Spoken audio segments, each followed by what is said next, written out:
Madalas ako sa isang mall sa Mandaluyong pagkagaling ko ng eskwelahan. Yun lagi ang aking ginagawa pagkatapos ng aking klase. Aaminin kong isa akong callboy. Binibenta ko ang aking sarili sa presyong napagkasunduan namin ng aking magiging customer. Sa mismong mall na yun, ang madalas kong tambayan. At ngayong nasa 20 anyos na ako, patuloy pa rin ako sa ganitong uri ng kalakalan. Maraming paraan para matustusan ang aking mga pangangailangan. Pero ito ang laging naiisip ko upang matugunan ang aking luho. Hindi kami mayaman. Maswerte na ako dahil kahit papano, nakapag-aral ako sa isang private university.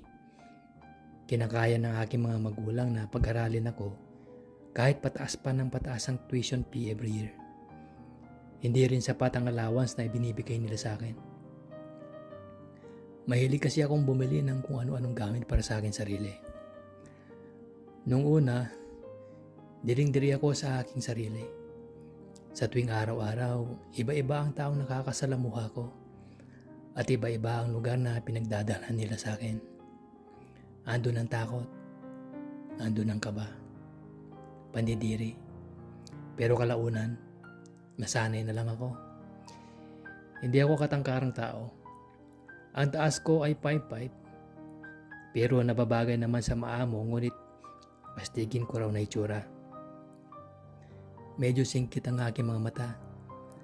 Bahagyang matangos ang aking ilong na umagay naman sa hugis ng aking muka. Mapangakit daw ang aking mga labi.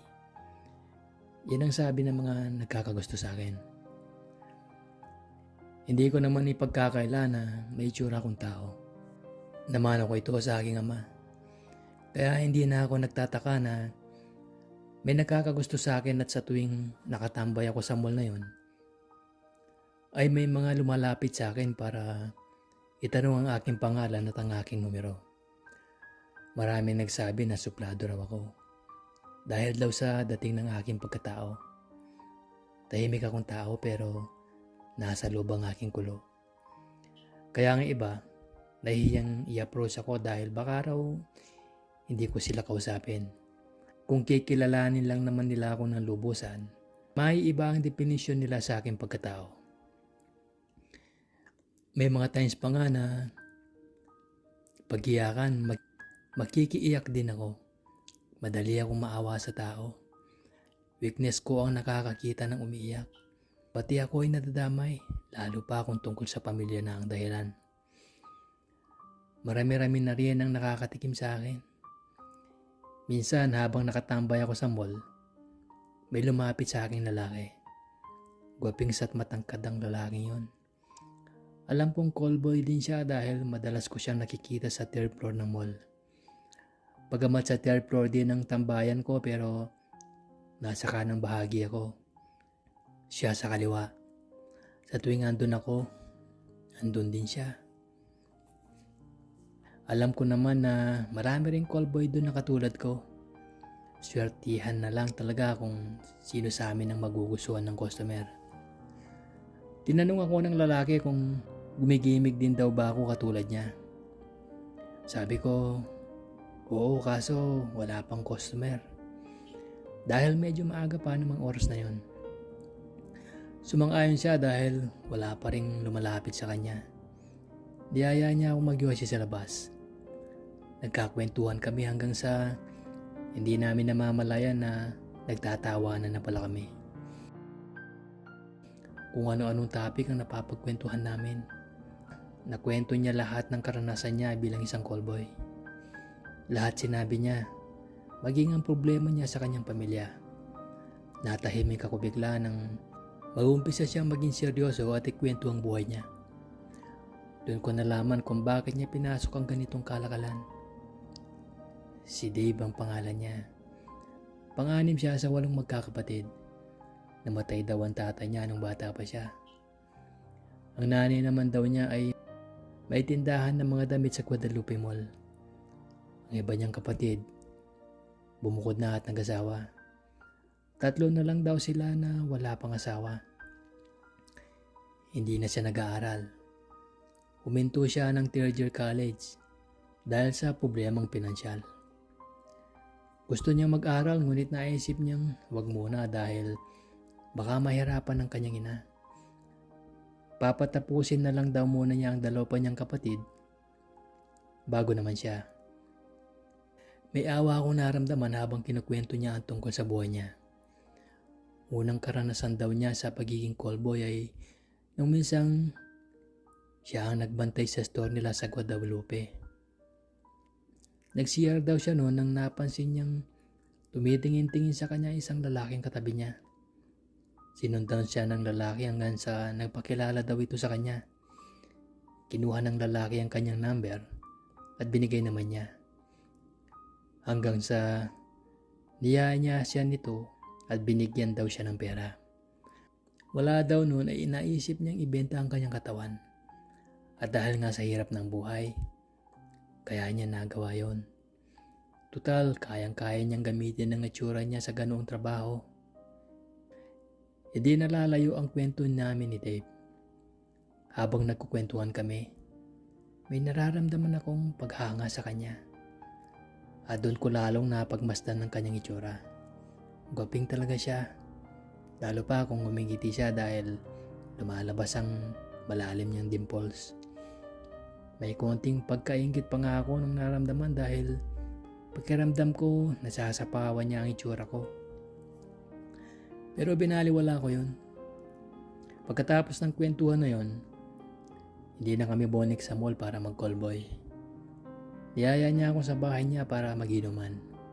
Total, wala raw daw doon dahil nasa eskwelahan ng mga kapatid niya at ang nanay naman niya ay nagbabantay ng store. Naging magkaibigan kami ni Dave mula noon. Palagay ang loob namin sa isa't isa. Isang sakay lang mula sa pinaggalingan namin ng bahay nila Dave.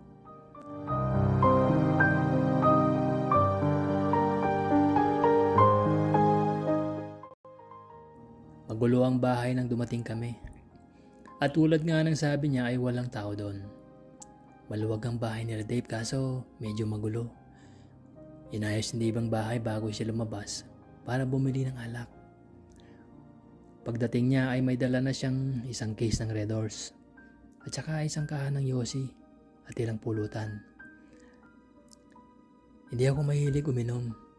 Mabilis kasi akong malasing. Pero na lang kung nasa mood ako. Nang araw na yon, wala akong ganang uminom.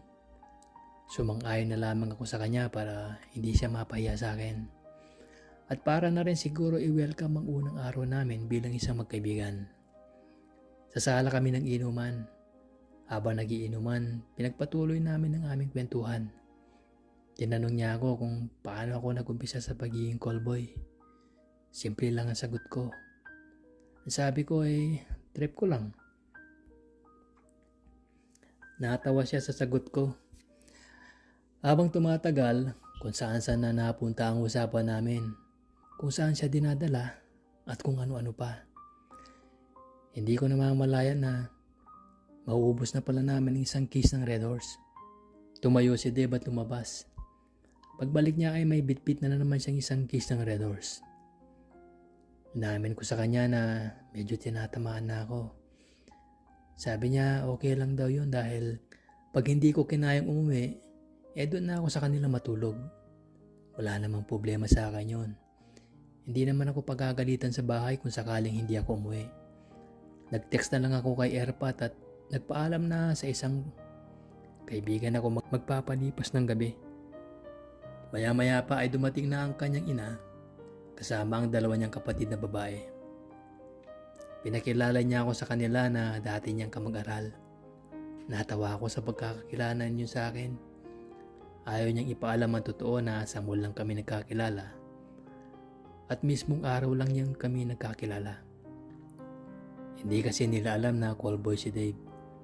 Patuloy pa rin ang aming kwentuhan. Napapansin kong lasing na si Dave. Kahit namumula siya at pabulol-bulol na ang kanyang pananalita, ay bakas pa rin sa kanya ang kagwapuhan. Pasado 10:00 na ng gabi kami natapos uminom ni Dave. Iyaya niya ako na magpahinga na. At mahihilo na raw siya. May sarili siyang kwarto. Maliit lang ang kama pero Kasya naman sa 2 tao. Pagpasok ng kwarto ay nagpalit siya ng damit. Maganda ang katawan ni Dave, hindi tulad ko na medyo payat. Nanghiram na rin ako ng pamalit na damit. Sando ang binigay niya sa akin. Pagkabigay sa akin ng damit ay bigla niya akong hinalikan. Nagulat ako sa ginawa niyang yon. Hindi ko alam kung ano ang aking gagawin. Hindi lang basta halik ang ginawa niyang yon. Napansin ko na lamang ang sarili ko na tumutugon na ako sa kanyang halik. Hanggang sa dumating ang puntong pinagsaluhan na namin ang gabing yon. Natapos ang gabing yon nang may nangyari sa amin ni Dave. Hindi ako makapaniwalang ganoon kabilis ang namagitan sa amin. Napapadalas ang pagkikita namin dalawa. Habang tumatagal, lalong napapalipit ang loob namin dalawa sa isa't isa. Nagugulat pa nga ako na sinusundo niya ako sa school. Hindi nagtagal, naging kami ni Dave. Bago pa man kami nagkakilala, galing ako sa hiwalayan. Nag-break kami ng girlfriend ko dahil nalaman niya ang aking ginagawa. Masakit, nakakaya. Minahal ko ang ex-girlfriend ko na yun. At alam kong mahal niya rin ako. Sa hindi inaasahang pagkakataon, nalaman niyang callboy ako. Nababasa niya ang mga text messages sa akin ng mga nagiging customer ko. Ininto ko ang pagkikipag-appear sa mga babae at doon ako nakaramdam ng kakaibang kaligayahan sa kapwa ko lalaki. Si Dave ang unang lalaki na karelasyon ko. Ang pagiging callboy ko ang nagpa-trigger sa akin kaya ito ako ngayon at nakikipagrelasyon sa lalaki.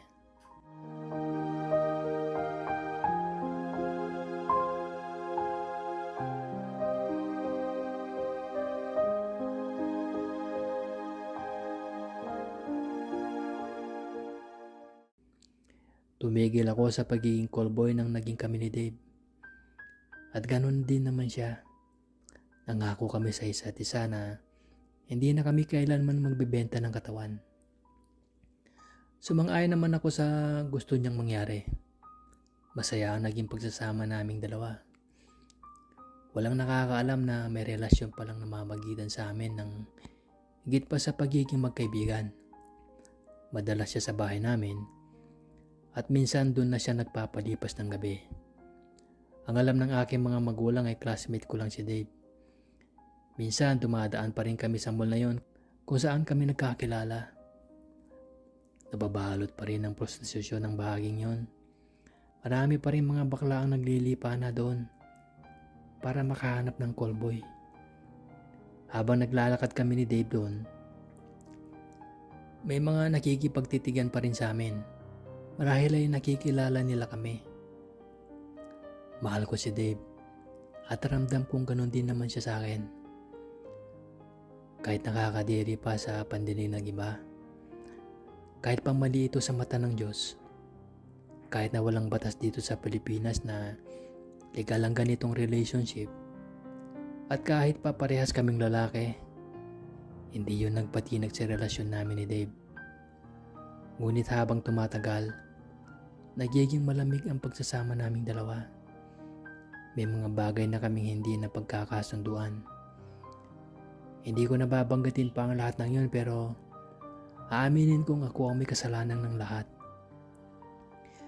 Naghiwalay kami ni Dave at doon muli nagpatuloy ang buhay ko bilang isang callboy. Sinisisi ko ang aking sarili sa paghiwalay namin yun. Gustuhan ko mang magkipag-ayos sa kanya ay hindi ko na nagawa pa.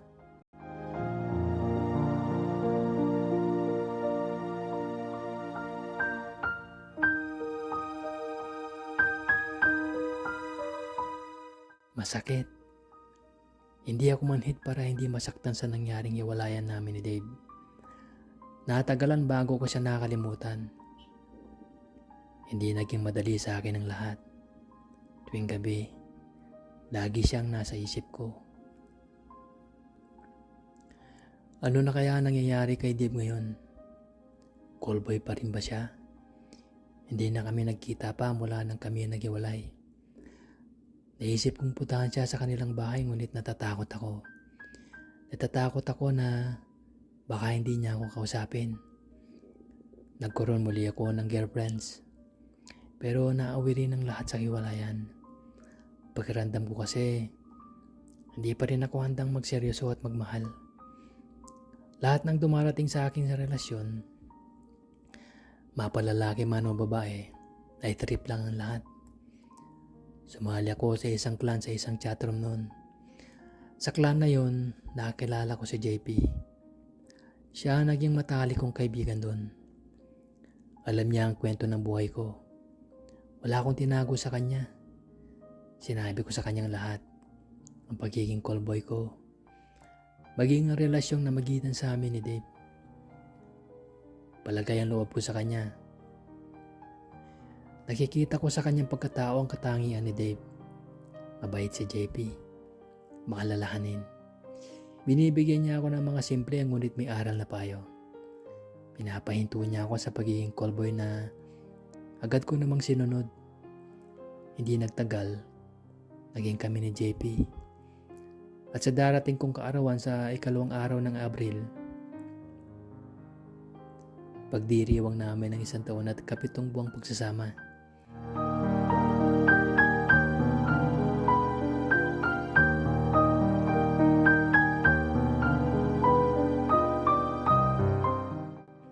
Mula nang nagkakilala kami ni JP, hindi na ako nag-callboy pa. Pinapagalitan niya ako tuwing dumaraan pa rin ako sa mall, kung saan ako nagsimulang magbenta ng laman. Binura niya lahat ng kontak ko sa mga dati kong customer at todo bantay niya ako. Mahal na mahal namin ang isa't isa. Isa na ito sa mga pinakamasayang parte ng aking buhay. Binigyan ko ng pasin ng aking pag-aaral. Si JP ang naging sandigan ko sa lahat. Siya ang tumulong sa akin upang magbago at ibaon sa limot ang lahat ng masasaklap na karanasang bumalo sa buong pagkatao ko. Everything is going to be fine in God's time. Tama ang kasabihang ito. Naging maayos ang magulo kong buhay.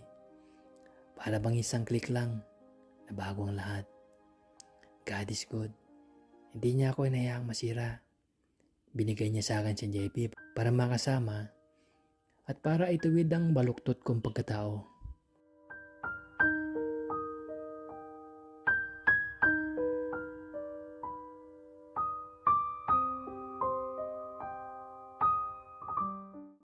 Naalala niyo pa ba si Dave?